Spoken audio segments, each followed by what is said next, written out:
I'm Sarah Evans, and at 32, I had quietly built a multi-million-dollar tech company from the ground up, all while my family believed I was some struggling computer repair girl.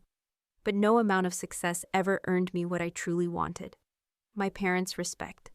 This past Thanksgiving, I finally broke the silence. I laid everything out aside: the company, the success, the hidden financial support I'd been giving them for years. But instead of pride, I got the words that shattered me completely. "You're uneducated trash. No child of mine would live like this." That night, I realized no amount of success would ever be enough for them. Before I share how that moment changed everything, for me, my family, and my future, tell me where you're tuning in from. And if you've ever chased approval that never came, hit like and subscribe. This story might be exactly what you need to hear. Growing up in Harmony Creek, a quaint New England town nestled beside rolling hills, life was supposed to follow a very specific blueprint. My father, Dr. Robert Evans, was a tenured professor of literature at Crestview University, revered for his scholarly articles and his calm academic demeanor. My mother, Mrs. Victoria Evans, ruled Harmony Creek High as its principal, a woman who believed in order, discipline, and the absolute power of a top-tier education. Together, they cultivated a household where achievement wasn't just encouraged, it was carved into the very foundation of our existence. Dinner conversations weren't about our day or funny anecdotes. They were academic debates, intellectual challenges. "Emily aced her organic chemistry exam again," my father would announce, his voice filled with an unmistakable pride directed solely at my older sister. Then, he'd turn his gaze to me, a sigh escaping his lips. "Sarah, what happened with that B in pre-calculus? You know, Crestview expects nothing less than perfection." Emily, 4 years my senior, was their golden child. Straight A's, captain of the debate team, and eventually, a gleaming acceptance letter to a prestigious medical school. Her path was illuminated, non-negotiable. Excel academically, attend a top university, pursue a professional degree, and enter a respected field: medicine, law, academia. Entrepreneurship? It wasn't just discouraged, it was actively, almost violently, forbidden. It was considered a whimsical distraction, a foolish detour from the only road to real success. But even then, something inside me pulsed to a different rhythm. While Emily immersed herself in anatomy charts and medical textbooks, I was out in the world, building. At age 10, I transformed our front lawn into a bustling marketplace, selling hand-painted rocks and braided friendship bracelets to neighborhood kids. By 13, I was the unofficial tech guru of our street. For $15 an hour, I'd troubleshoot glitches, set up Wi-Fi networks, and even design basic websites for local businesses. "It's cute, Sarah, that you have a little hobby," my mother would say, a dismissive pat on my head accompanying her words, even as I meticulously counted my daily earnings. "But don't let it distract from your schoolwork. That's what truly matters." My father, less inclined towards gentle dismissals, was far more direct. "Peddling trinkets won't get you into Harvard," he'd scoff, barely glancing at the amateur business cards I'd painstakingly designed. This phase needs to end before college applications become serious. Every family gathering became a public coronation of Emily's traditional triumphs. When she received her medical school acceptance, my parents hosted an extravagant celebration, inviting colleagues and close family friends. Following in the true Evans tradition of excellence, my father boomed, raising a toast, his voice echoing with pride. I sat quietly in a corner, my laptop screen glowing, absorbed in designing a website for a local bakery. The contrast was stark, almost comical. Later that same year, when I won a regional young entrepreneurs competition, my parents were conspicuously absent from the ceremony. "Faculty commitments," they explained, a phrase that would become a familiar refrain. But I later saw photos on social media, them smiling, clinking glasses at a department dinner. It wasn't that I couldn't achieve academic success when I applied myself. I maintained good grades, but sitting in classrooms, dissecting theoretical concepts, felt suffocating. My mind craved action, real-world application, the thrill of testing business ideas. Learning through doing, not just reading. By my senior year of high school, the pressure reached a boiling point. College applications lay spread across our dining table like battle plans, my father hovering over them, an expectant general. "Northwestern has an excellent economics program," he suggested, tapping an application. "Or perhaps Yale. Your grades aren't quite Ivy League caliber, but my colleague in the admissions office might. It was then, looking him directly in the eye, that I uttered the words that shattered their carefully constructed world. "I'm not going to college," I said, my voice barely a whisper, yet firm. "At least not right away." The silence that followed was deafening. My mother's fork clattered onto her plate. My father's face flushed a deep crimson. "That is not an option," he finally managed. Each word carefully measured, laced with barely suppressed rage. "No child of mine will throw away their education. This ridiculous business fantasy ends now." But for the first time, I didn't back down. I'd been saving every penny from my tech support work and online sales. I had a detailed business plan, connections with local entrepreneurs, and a burning determination that no classroom could contain. "I'm going to start my own company," I explained, trying to keep my voice steady. "If it doesn't work out in 2 years, I'll reconsider college." Their response was swift and unified. Either I applied to college, or I would receive no support, financial, emotional, or otherwise. They were absolutely certain I would fail without their guidance, without the formal education they prized above all else. 1 month after graduation, while my classmates packed for freshman orientation, I moved into a tiny studio apartment on the edge of town. I was 19, terrified, and utterly on my own. My first apartment was barely 400 square feet, a shoebox with a kitchenette so small I could touch both walls simultaneously. The rent consumed most of my meager savings, leaving just enough for a used desk, a battered secondhand laptop, and enough ramen noodles to last weeks. Ramen became both breakfast and dinner more often than I care to admit. But it was mine. A space where no one questioned my choices. No one measured my worth by academic standards. My business, which I christened Innovate Solutions, began in that tiny space. It was an e-commerce platform designed to connect local artisans with online buyers. The concept was simple. Many talented craftspeople in our region created beautiful products but lacked the technical know-how to sell effectively online. I would build their web presence, handle the e-commerce logistics, and take a small percentage of sales. Those early days blur together in my memory. 16-hour workdays, manually coding websites until my eyes burned, cold calling potential clients, and facing rejection after rejection. Many nights, I cried myself to sleep, wondering if my parents had been right all along. My bank account dwindled dangerously low during those first few months. "How's the little project going?" my mother would ask during our increasingly rare phone calls. The quotation marks around project were practically audible. The community college still has late enrollment options, you know. The first small victory came 3 months in, when Mrs. Gable's handcrafted pottery joined my platform and actually started making sales. Then came Thompson's woodworking, followed by 8 other local artisans. The commissions were modest, but they kept the lights on and, more importantly, validated my concept. While my business struggled to find its footing, family gatherings became exercises in endurance. At Thanksgiving dinner, 6 months after I'd moved out, the conversation revolved entirely around Emily's medical residency. "Dr. Williams says Emily has the steadiest hands in the program," my father announced proudly, carving the turkey with a flourish. When he finally turned to me, his expression shifted, a practiced dismissal in his eyes. "And Sarah is still helping people with their computer issues online."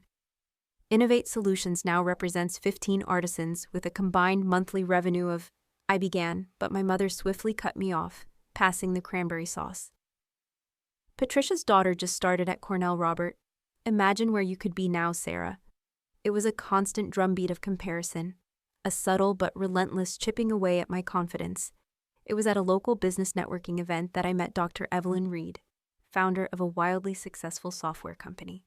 She was the first person who didn't immediately ask where I went to college. Instead, she asked insightful questions about my business model, user experience, and scaling strategy. "You've got good instincts," she told me over coffee the following week, a rare, genuine compliment. "But your current model has limited growth potential. Have you considered the B2B space?" Under Evelyn's mentorship, Innovate Solutions pivoted. Rather than focusing solely on artisan products, we began developing custom software solutions for small businesses, appointment scheduling systems, inventory management, customer relationship tools. These products required more complex development but commanded higher prices and created recurring revenue through maintenance contracts. By year 3, I had 5 employees working from a small office downtown. Our client list had grown to over 30 businesses, and for the first time, I was paying myself a consistent salary. It wasn't wealth by any standard, but I no longer counted pennies at the grocery store. My family, however, remained unimpressed. At Christmas that year, Emily announced her engagement to another doctor. My parents beamed with pride, immediately discussing wedding venues and guest lists. When the conversation briefly turned to my work, my father's dismissal was swift.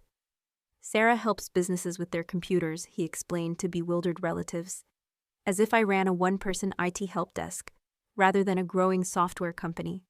Later that evening, I overheard my mother talking to Aunt Catherine in the kitchen. "We're still hoping she'll come to her senses," she whispered. "Such a waste of potential, no degree, no professional network, just selling things online."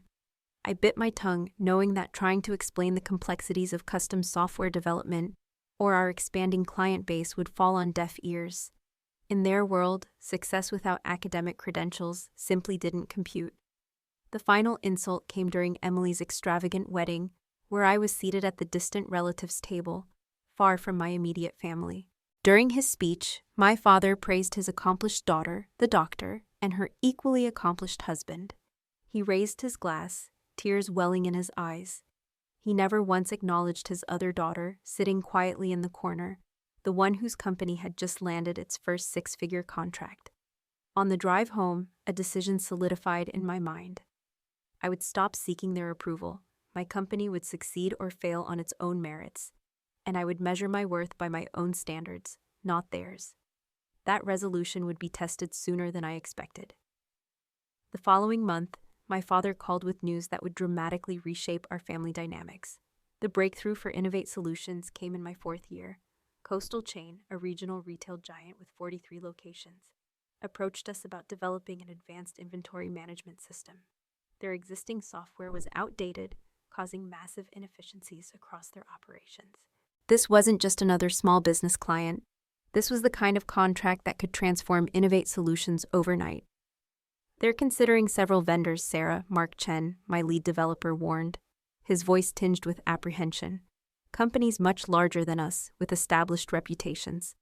"Then we'll work harder than all of them," I replied without hesitation, already mentally preparing for sleepless nights. For 3 grueling weeks, my team and I worked around the clock, fueled by coffee and sheer determination. We developed intricate prototypes, crafted compelling presentations, and refined our pitch until every word was perfect. When we finally presented to Coastal Chain's executive team, my heart pounded against my ribs. Their CTO, a sharp, no-nonsense woman, asked pointed technical questions. "You're a small operation," she noted, reviewing our company profile. "What happens when we need support at 2 a.m. on a Saturday?" "I'll personally answer that call," I said, meeting her gaze directly. "And I'll keep answering until your issue is resolved." 2 days later, Coastal Chain signed a $450,000 contract with Innovate Solutions. That night, I took my entire team out for dinner, the first real celebration in the company's history. The Coastal Chain success opened floodgates. Suddenly, businesses were coming to us, referred by satisfied clients. We expanded to 15 employees and moved to a proper office in the bustling downtown business district. Our annual revenue crossed the $1 million mark, and for the first time, I allowed myself to truly believe that I had created something sustainable, something real. It was during this exhilarating upswing that I received an unexpected call from my mother. "Your father's been let go," she said, her voice uncharacteristically shaky. "Crestview University budget cuts. They're eliminating his entire department." At 58, my father was too young for retirement, but faced dismal prospects in academia, where tenure-track positions were vanishing. My mother continued, her voice hesitant. "And I've been having these headaches, Sarah. The doctor wants to run some tests. Our insurance isn't great with the deductibles." The implications were clear. My proudly self-sufficient parents, who had dismissed my career for years, now faced deep financial uncertainty, while my business thrived. "How much do you need?" I asked simply, the words surprising even myself. Through a complicated arrangement involving my company's lawyer, Daniel Sterling, and a carefully structured trust, I began covering my parents' mortgage payments without their direct knowledge. They believed a university separation package was providing temporary relief. Similarly, when my mother was diagnosed with a condition requiring specialized treatment, not fully covered by their insurance, I established a medical assistance fund through Daniel that paid the bills directly. My father eventually found part-time teaching work at a local community college, but it paid a fraction of his former salary. To supplement this, I created a shell consulting company that hired him to review educational content for business training materials, work that was entirely unnecessary but provided him with dignity and a steady paycheck. When Emily's twins were born, their education funds appeared mysteriously in newly created accounts, courtesy of an investment from a family friend. That was, in reality, my own significant contribution. All the while, I maintained a modest lifestyle, despite my growing wealth. I drove a practical, unassuming car, lived in a comfortable but unremarkable apartment, and gave vague answers about my company's success. The business is doing fine, I would say during family dinners, downplaying our rapid expansion and the fact that we now served clients across 3 states. My mother would nod absently. "That's nice, dear," before turning to Emily to discuss her twins' developmental milestones, or her husband Michael's latest medical publication. The psychological toll of this double life grew heavier with each passing year. In business settings, I was Sarah Evans, confident CEO of a thriving tech company, even profiled in regional business publications, with strict instructions to exclude photos or personal details. At family gatherings, I was still the disappointing daughter who had chosen a hobby over a proper education. After a particularly successful quarter, I finally allowed myself one visible indulgence: a beautiful beach house in Coastal Haven, North Carolina. I justified it as both an investment and a necessary sanctuary, somewhere I could be my authentic self, away from the judgmental eyes of my family and the relentless pressures of running a growing company. "Just a rental property investment," I explained on the rare occasions family members inquired about my increasing absences during winter weekends. As Innovate Solutions approached its 8th year, our team had grown to over 200 employees, with a valuation approaching $45 million. We had developed an AI-driven analytics platform that was revolutionizing how small and medium businesses handled customer data and acquisition. Offers from larger tech companies had started arriving with alarming frequency. Through it all, my family remained oblivious to my success, even as they grew increasingly dependent on my covert financial support. My father, while accepting the mysterious consulting income, began making snide remarks about my work.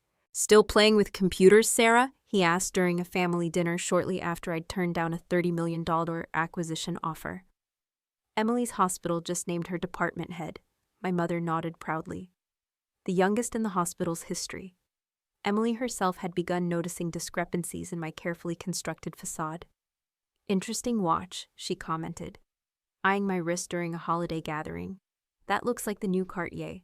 Aren't those around $8,000? "Just a good replica," I lied, mentally kicking myself for the oversight. The exhaustion of maintaining the charade while supporting my unappreciative family finally reached a breaking point. As we approached another Thanksgiving, I made a decision. It was time for the truth. No more hiding, no more secret support, no more diminishing my achievements to protect fragile egos. I would reveal everything at the family dinner: my company's success, the extent of my financial support, and the true nature of my career. After years of judgment, I was finally ready for my family to see me for who I really was. I never anticipated just how catastrophic that revelation would be. By our 6th year, Innovate Solutions had evolved far beyond its humble beginnings. What started as a simple e-commerce platform had transformed into a technology powerhouse, specializing in AI-driven analytics. Our flagship product, Insight Edge, revolutionized how businesses understood customer behavior, turning complex data into actionable intelligence that even small companies could leverage.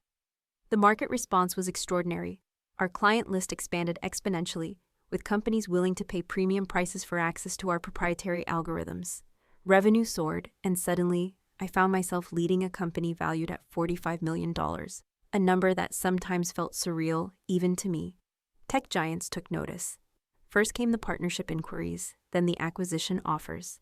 The initial bid from Silicon Sphere Technologies, $12 million, left me speechless. 6 months later, Datafront upped the ante to $30 million. I turned them all down, much to the confusion of some team members. "That's life-changing money, Sarah," said Gregory, our operations director, after I declined the third offer. "Why not cash out?" The truth was complex. This company wasn't just a business to me. It was vindication, proof that traditional education wasn't the only path to success. Selling felt like surrendering a piece of my identity. Beyond that, I genuinely believed our best innovations still lay ahead. While the company flourished, I maintained a grueling balancing act with my family. The financial support I provided had grown substantially over the years. My father's consulting salary now matched his former professor's income. My mother's medical treatments, some experimental and entirely uncovered by insurance, were paid in full through my hidden channels. Emily's children attended exclusive private preschools, courtesy of their scholarship funds. All this generosity remained cloaked in elaborate financial structures designed to protect my family's pride while hiding my success. The irony wasn't lost on me. I was simultaneously the family disappointment and their anonymous benefactor. Regional Innovator Award goes to Innovate Solutions. Read a business journal headline that made me simultaneously proud and anxious, thankfully using only a small headshot that wouldn't draw family attention.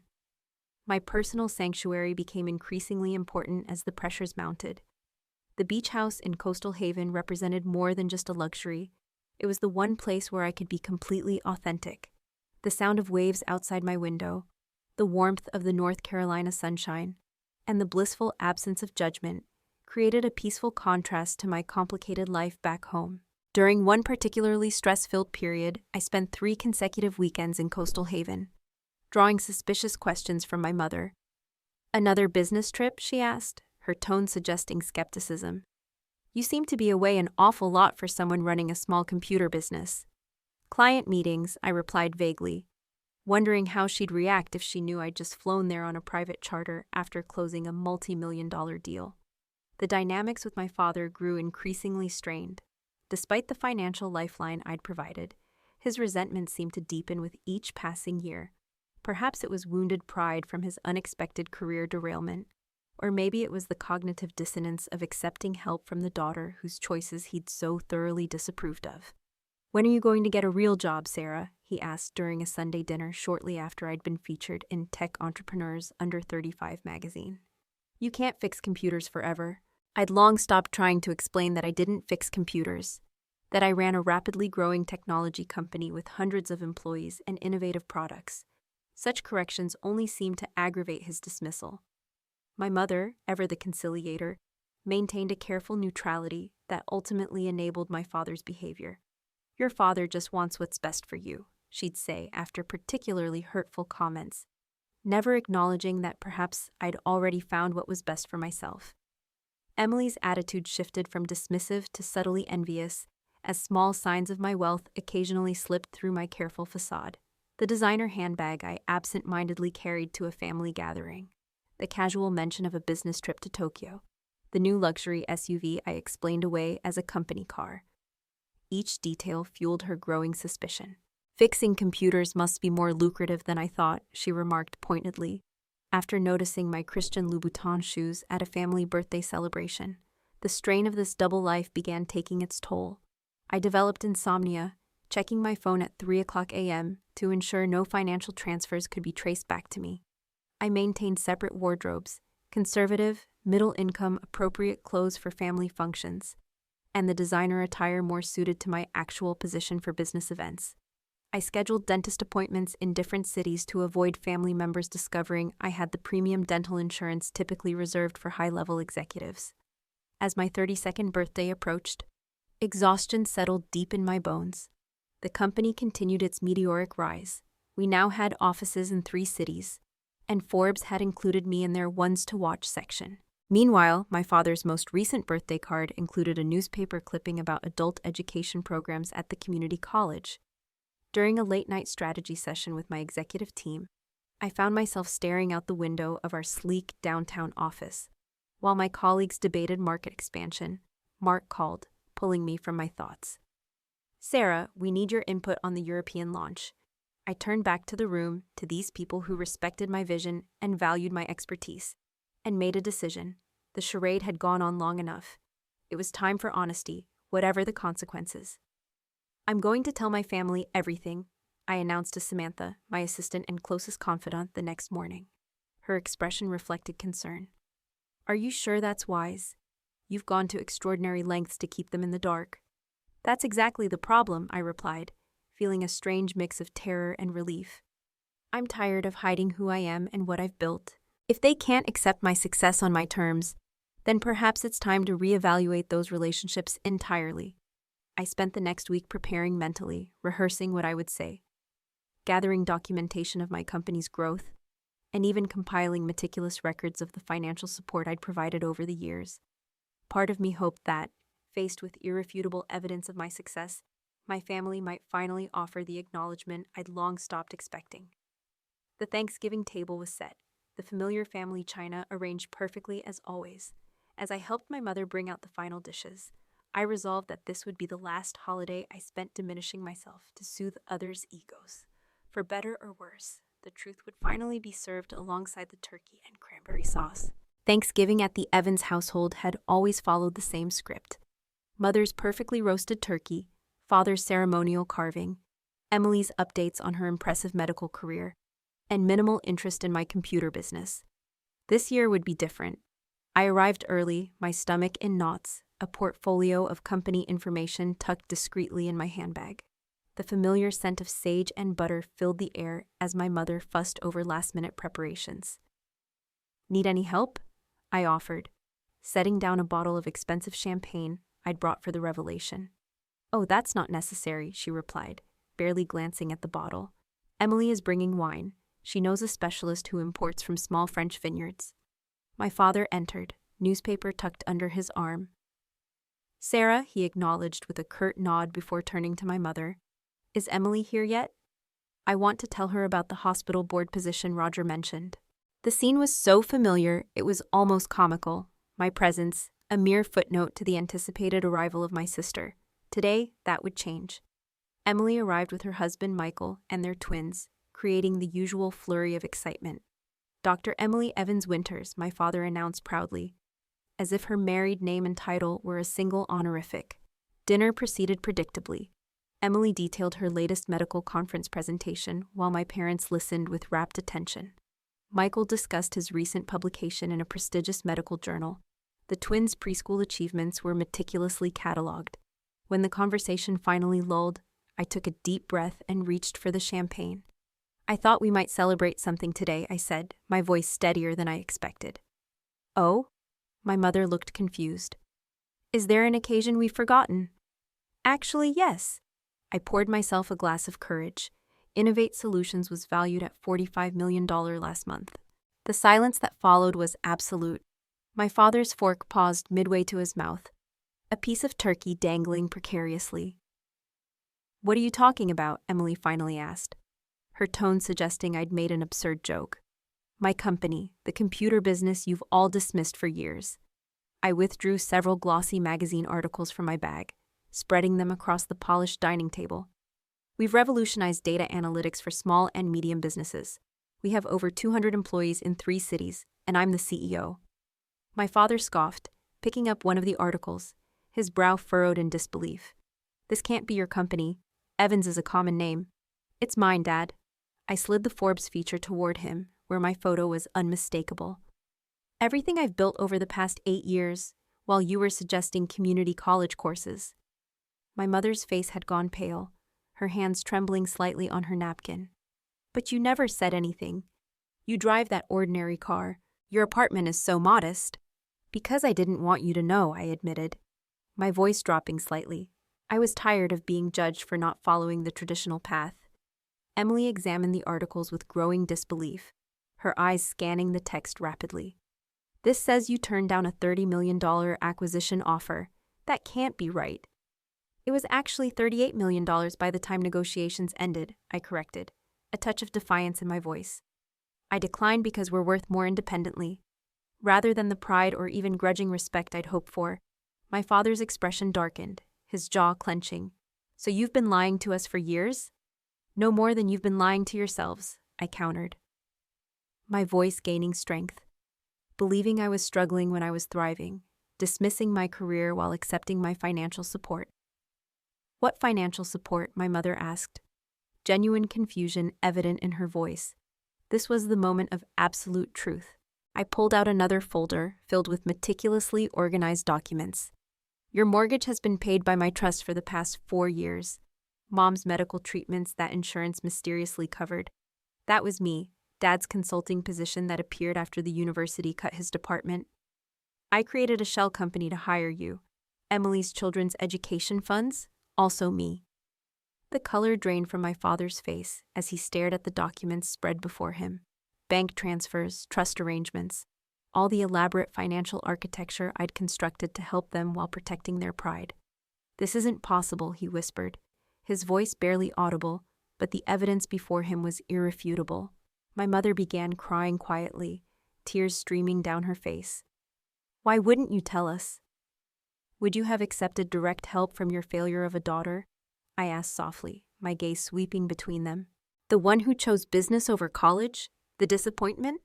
Emily's expression had transformed from shock to something uglier, raw resentment. So while I was working 100-hour weeks in residency, sacrificing everything, you were secretly becoming some tech millionaire? While you were following the path you wanted, I corrected, I was following mine. The difference is, I respected your choices. My father pushed back from the table abruptly, the chair legs scraping harshly against the hardwood floor. You expect us to believe you built this empire legitimately, without education, without credentials? What are you really doing, Sarah? Money laundering, some internet scheme? The accusation stung more than I'd anticipated.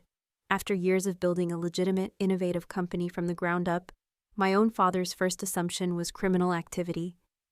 Everything I've built is legitimate, I said, fighting to keep my voice steady, to maintain a shred of composure. You could have known that years ago if you'd ever bothered to actually listen when I tried to explain my work.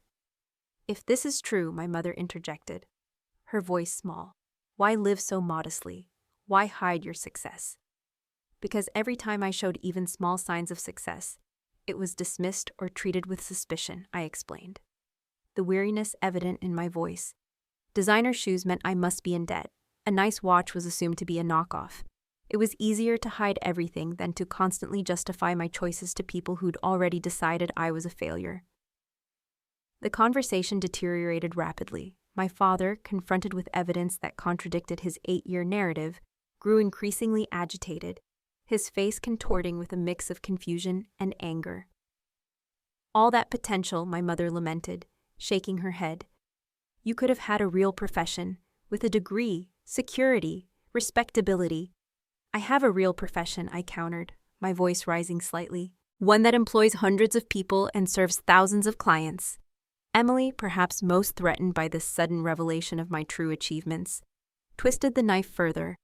Some of us worked hard the right way, Sarah. We didn't take shortcuts. Shortcuts? I laughed, a sharp, humorless sound. I've worked 16-hour days for 8 years building this company. There were no shortcuts. My father slammed his hand on the table, rattling the china and making everyone jump. Enough! I don't know what game you're playing or what you're trying to prove with these fabrications, but I won't sit here and listen to more lies. Everything I've told you is true, I said quietly, looking at each of them. Everything. You can verify independently if you choose to. He stood, trembling with what I now recognized as fear rather than just anger, fear that his carefully constructed worldview was crumbling, that the daughter he dismissed had succeeded beyond his comprehension, outside the narrow path he'd prescribed.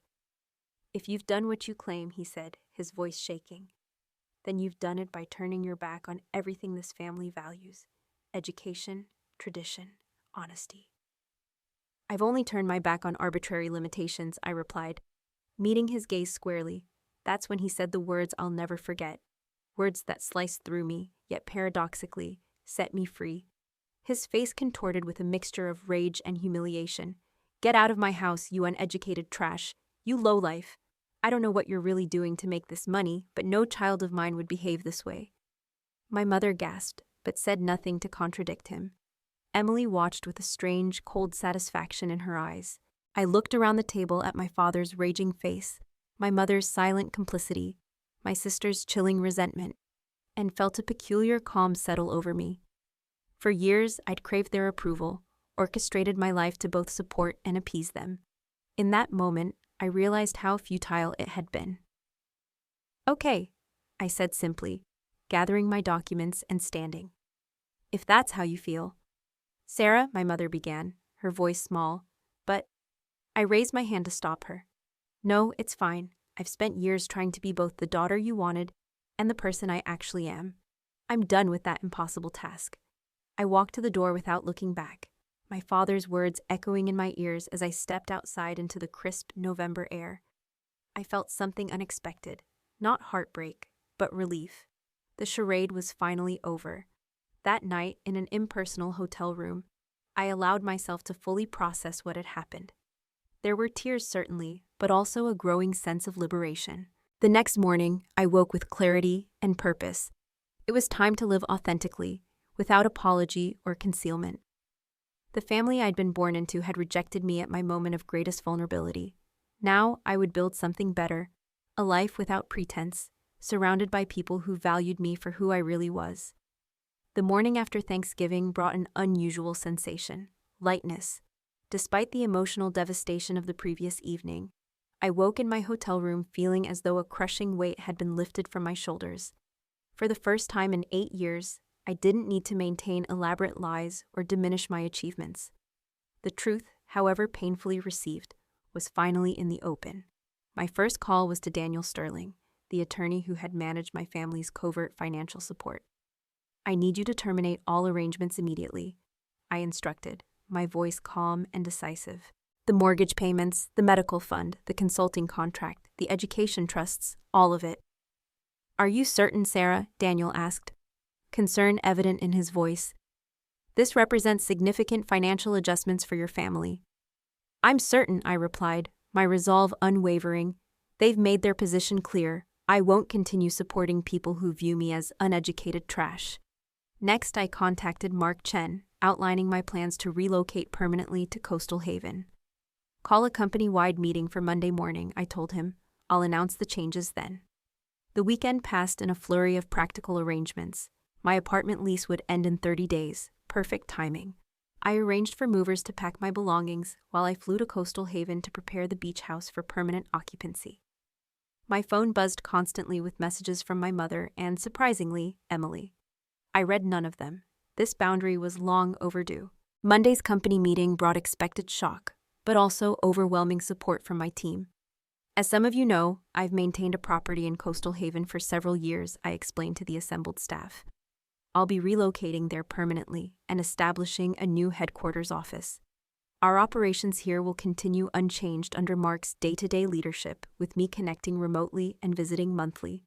Rather than resistance, I was met with understanding. Several key team members immediately volunteered to relocate to Coastal Haven to help establish the new office.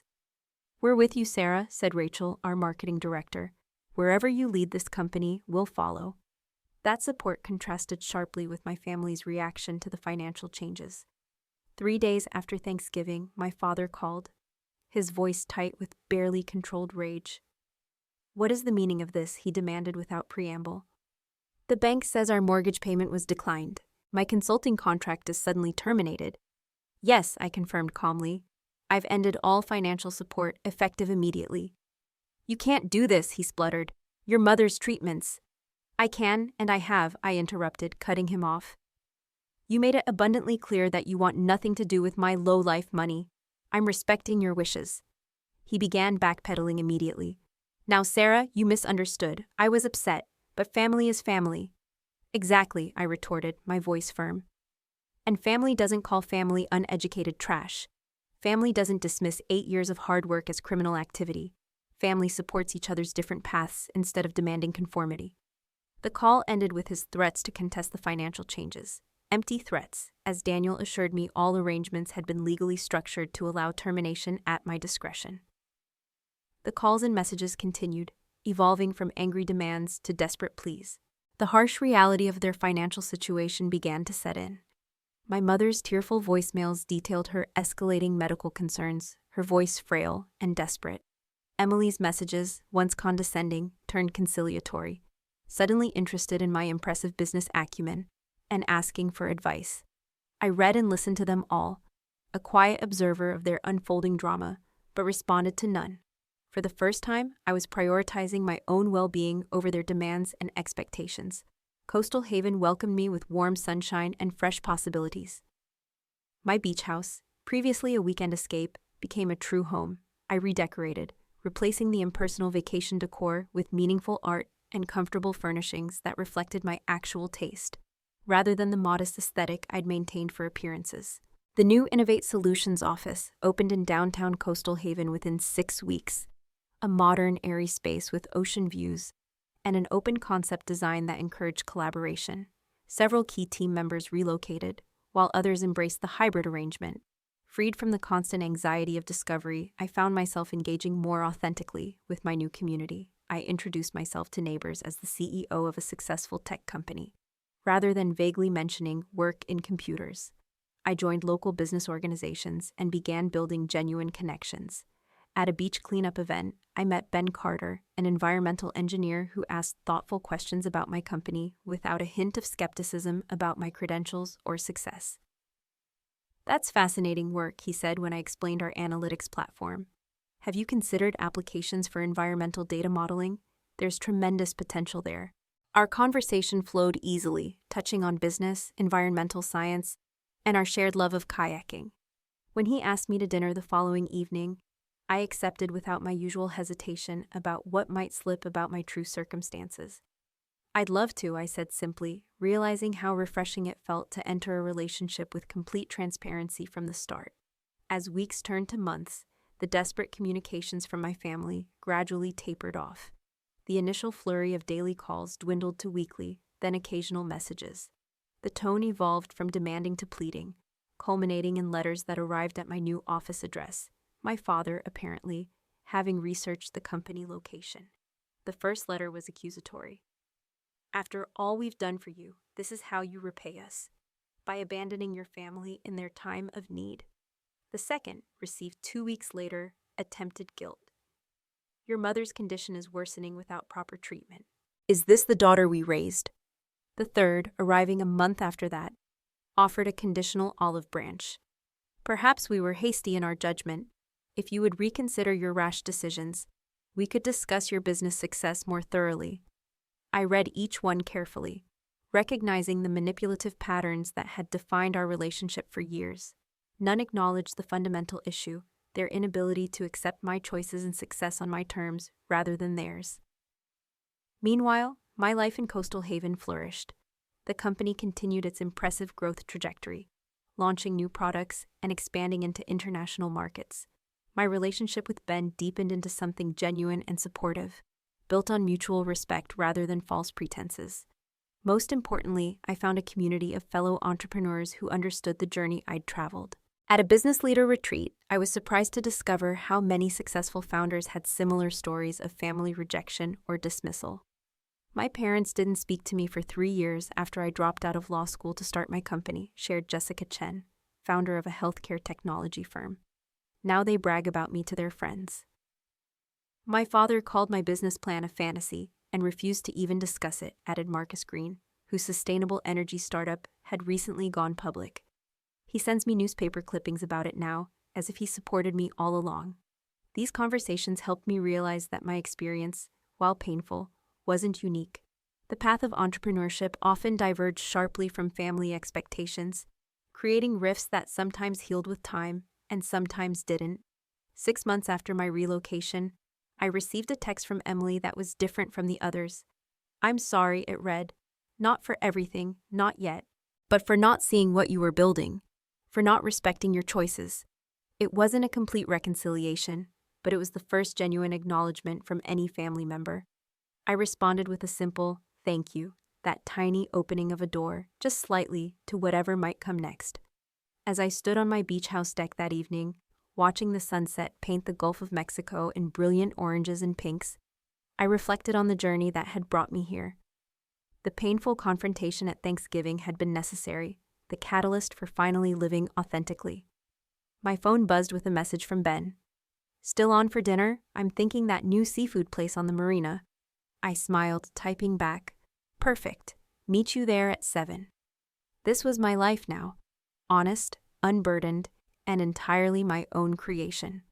The future stretched before me, full of possibilities, unbounded by others' expectations or limitations. For the first time, I was truly free. 6 months into my new life in Coastal Haven, Innovate Solutions had not just survived the transition, it had thrived. Our Coastal Haven headquarters became the company's creative hub, while our original offices maintained operations under Mark's capable leadership. Our valuation had climbed to nearly $60 million, with interest from venture capital firms seeking to fuel further expansion. But the true transformation wasn't in business metrics. It was personal. Walking into our waterfront offices each morning, I no longer carried the burden of maintaining elaborate facades or diminishing my achievements. My wardrobe of deliberately modest attire gave way to clothes that reflected my actual success and personal style. The constant vigilance against accidentally revealing my true circumstances disappeared, replaced by an energizing authenticity. You seem different, observed Rachel during our weekly strategy meeting. More present, more you. She was right. For the first time since founding the company, I was fully inhabiting my role as CEO, without apology or concealment. This newfound authenticity extended beyond work. My relationship with Ben deepened as weeks turned to months, built on honest foundations rather than carefully constructed half-truths. I've dated women who had shopping habits or past relationships, Ben told me one evening as we walked along the shoreline. But you're the first who had been wildly successful secretly. It's refreshingly backward. We laughed, but his observation highlighted the peculiarity of my previous life. In trying to maintain family relationships, I'd created barriers to forming authentic new connections. As my personal life flourished, I found myself reflecting on the educational journey that had caused such family conflict. Despite my success without formal higher education, I recognized its value for many paths, just not the universal requirement my parents had insisted upon. This realization inspired the Innovate Scholarship, a foundation providing funding to entrepreneurs regardless of educational background, whether college graduates, trade school attendees, or self-taught innovators. Recipients shared one qualification: a brilliant business concept, and the determination to execute it. Education comes in many forms, I explained at the scholarship launch event. Our goal is supporting innovation wherever it emerges, not just from traditional academic paths. The foundation became my passion project, allowing me to mentor young entrepreneurs facing the same skepticism I'd encountered. Particularly rewarding was supporting young women in technology, who often battled both gender bias and educational prejudice. My parents think tech is for guys with computer science degrees, shared Alicia, our first scholarship recipient, developing an innovative healthcare scheduling platform. They want me to pursue something more suitable like teaching. I'll build it anyway, I advised. Success has a way of changing minds. My own family remained a complicated work in progress. After months of emotional messages that ranged from guilt-inducing to conciliatory, my father finally sent a letter that resembled an actual apology. I won't pretend to understand the path you've chosen, he wrote in his precise handwriting, but I can no longer deny its success. My reaction at Thanksgiving was unworthy of both of us. The words I spoke came from fear and pride, not truth. I am sorry for that, though I understand if that apology comes too late.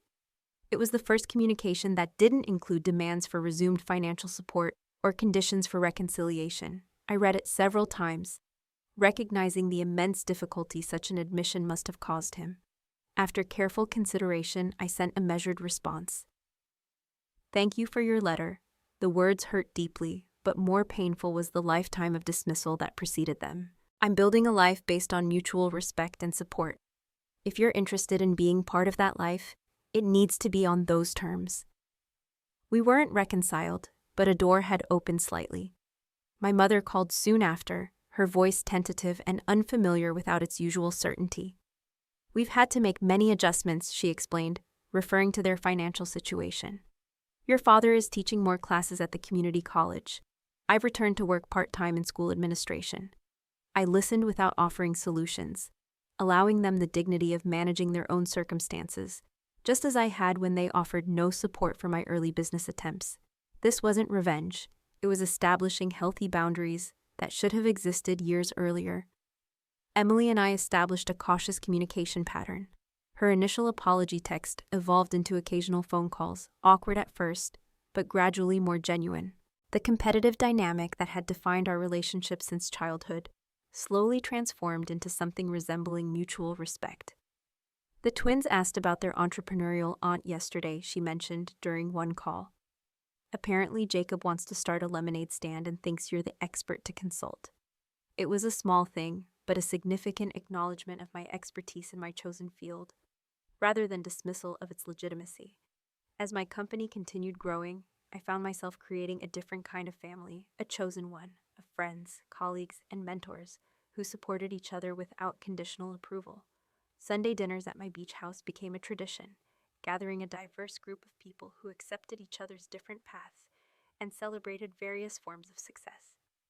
To authenticity, Ben toasted at one such gathering a year after my relocation, and to finding your people, wherever they may be. The contrast with my family's Thanksgiving disaster couldn't have been starker. Here was genuine warmth without judgment, connection without conditions.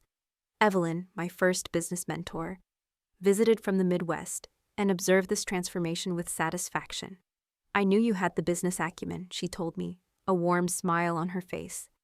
But watching you build this life, this community, that's the real achievement. Her words crystallized an important realization. Success wasn't merely measured in company valuations or industry recognition. True wealth encompassed the freedom to live authentically, surrounded by people who valued you for exactly who you were. 2 years after that fateful Thanksgiving confrontation, I received an unexpected call from my father. "We're planning to visit Coastal Haven next month," he said, his voice lacking its former authority, a hint of humility in its tone. "Your mother has always wanted to see the Gulf Coast. Perhaps we could meet for coffee while we're there." It wasn't a full reconciliation, but it represented something important, initiative from their side, without financial motivation. After careful consideration, I agreed to a brief meeting in a neutral location. When the day arrived, I entered the beachside cafe with measured expectations. My parents looked older, my father's once confident posture somewhat diminished. My mother's carefully maintained appearance showing subtle signs of financial constraint. The conversation was stilted at first, safe topics about the weather and local attractions. Eventually, my father cleared his throat and addressed the elephant in the room. "Your company was featured in the Wall Street Journal last month," he said, his voice softer than I'd ever heard it when discussing my work. The article was impressive. Coming from him, it was a monumental admission. "Thank you," I replied simply, a small smile touching my lips. "I've been thinking a lot about education," he continued hesitantly, avoiding my gaze for a moment. Perhaps I've been too rigid in my definition of what constitutes valuable learning." It wasn't a complete reversal of his lifelong beliefs, but it represented growth I hadn't thought possible. My mother reached across the table, briefly touching my hand.